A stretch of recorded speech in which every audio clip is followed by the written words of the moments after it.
नमस्कार, जय सिया राम। मैं आचार्य अमित त्रिपाठी श्री धाम अयोध्या से अयोध्या स्ट्रो में आप लोगों का हार्दिक स्वागत एवं अभिनंदन करता हूं। बंधुओं, हाजिर हूं आप लोगों के सामने मेष राशि के जातकों के लिए साल 2026 कैसा रहने वाला है। इसी संदर्भ में बृहद चर्चा हम लोग करेंगे। मेष राशि मेष राशि को अग्नि तत्व की राशि मानी जाती है, जिसके स्वामी होते हैं मंगल देवता। मंगल देवता को ऊर्जा का कारक ग्रह माना जाता है। जिन जातकों की कुंडली में मंगल कार्य क्षेत्र में रहते हैं, आय क्षेत्र में रहते हैं, ऐसे लोगों को लोहा और अग्नि तत्व, सरकारी नौकरी के क्षेत्र में, पुलिस, सेना इत्यादि में विशेष लाभ प्राप्त होता है। तो आइए हम लोग बात करते हैं मेष राशि के जातकों के लिए साल 2026 कैसा रहने वाला है। साल 2026 में वर्ष पर्यंत मेष राशि के जातकों के ऊपर शनि की 7.5 चलती रहेगी। तो स्वास्थ्य को लेकर के, आय को लेकर के, धन को लेकर के, व्यापार को लेकर के कुछ ना कुछ समस्याएं देखने को मिलेंगी, परंतु समय रहते सारी चीजें अनुकूल होती चली जाएंगी, क्योंकि वर्ष के प्रारंभ में मंगल देवता भाग्य भाव में विराजमान है, जिसके कारण थोड़ी सी समस्याएं तो आएंगी, परंतु भाग्य का साथ मिलेगा ऐसे जातकों को। और बीच बीच में इनके भाग्य के कारण इनके बनते काम और भी बेहतर होते चले जाएंगे। वही छोटी मोटी जो भी विघ्न बाधाएं आएंगी, परेशानियां आएंगी, उनसे बहुत जल्द इन लोगों को निजात प्राप्त हो जाएगा।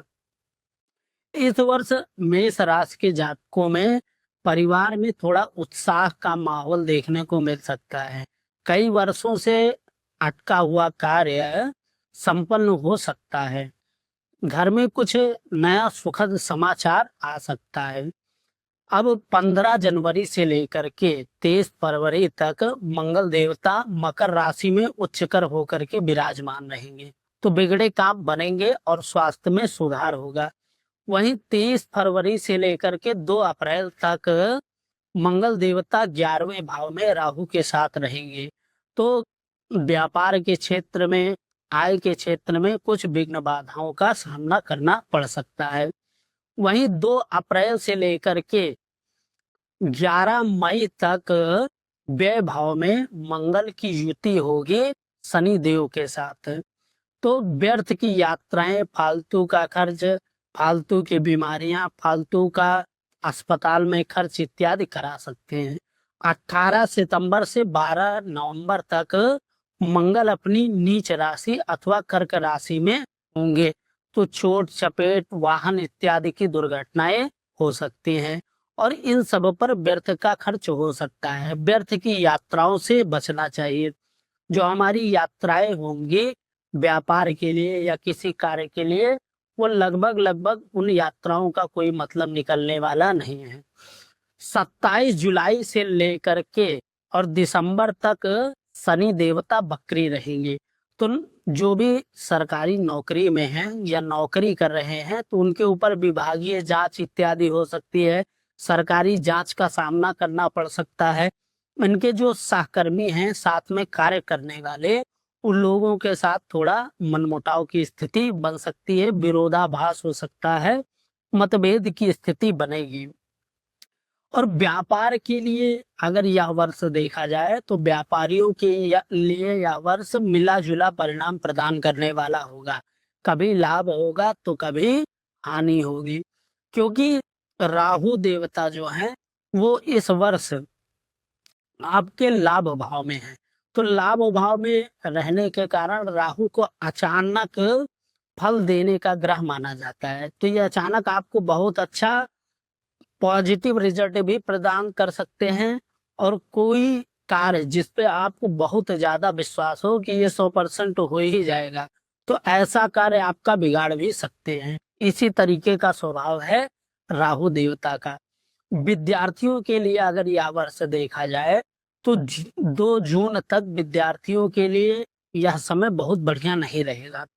पढ़ाई लिखाई में मन थोड़ा कम लगेगा, प्रतियोगी परीक्षाओं इत्यादि में मन अनुरूप सफलताएं नहीं प्राप्त होंगी, परंतु 2 जून के बाद विद्यार्थियों के लिए यह वर्ष काफी बेहतर रहने वाला है और बहुत अच्छा परिणाम प्रदान करा सकता है। 27 जुलाई से लेकर के और 11 दिसंबर तक का समय विद्यार्थियों के लिए बहुत अच्छा रहेगा।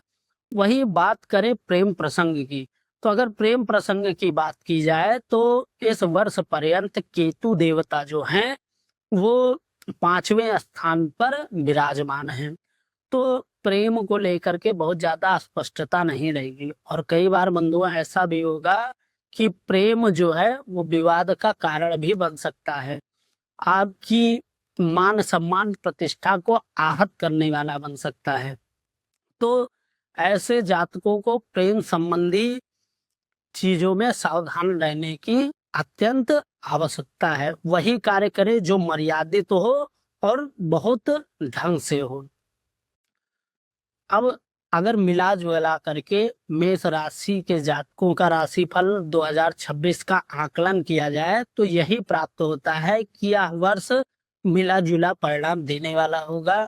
आप अपना पैसा किसी को कर्जा उधार देने से पहले कम से कम 10 बार सोचने की आवश्यकता है। जब तक किसी व्यक्ति को पूरी अच्छी तरीके से जांच परख ना ले, हर चीज समझ ना ले, तब तक किसी को पैसा कर्ज के रूप में ना दें, नहीं तो आपका पैसा डूब सकता है, फंस सकता है।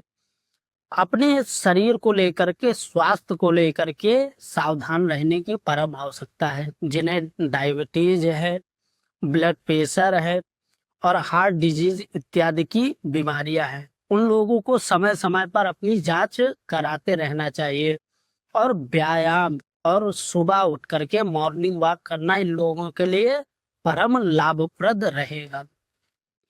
अब इस वर्ष हम लोगों को करना क्या है कि प्रत्येक मंगलवार के दिन अगर संभव हो सके तो सरसों के तेल में अपना मुंह देख करके और कम से कम 21 शनिवार शनिदेव को सरसों के तेल का दीपक जलाना है।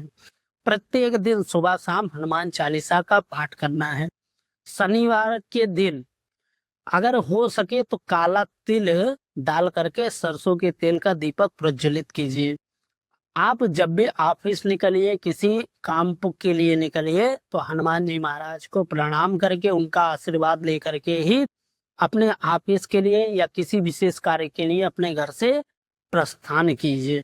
मस्तक पर लाल चंदन धारण करें और मंगलवार के दिन विशेष रूप से अगर संभव हो तो लाल वस्त्र धारण करें। अगर लाल वस्त्र ना भी पहन सके तो कम से कम एक लाल रुमाल अपनी जेब में अवश्य रखें। गौ माता को गेहूं की रोटी गुड़ के साथ खिलाने से जो भी परिणाम है वो आपको बेहतर प्राप्त होंगे, अच्छे रिजल्ट आपको देखने को मिलेंगे। तो बंधुओं, आशा करता हूं कि ये जानकारी आप लोगों को अच्छी लगी होगी। मिलते हैं अगले राशि में, तब तक जय श्री राम।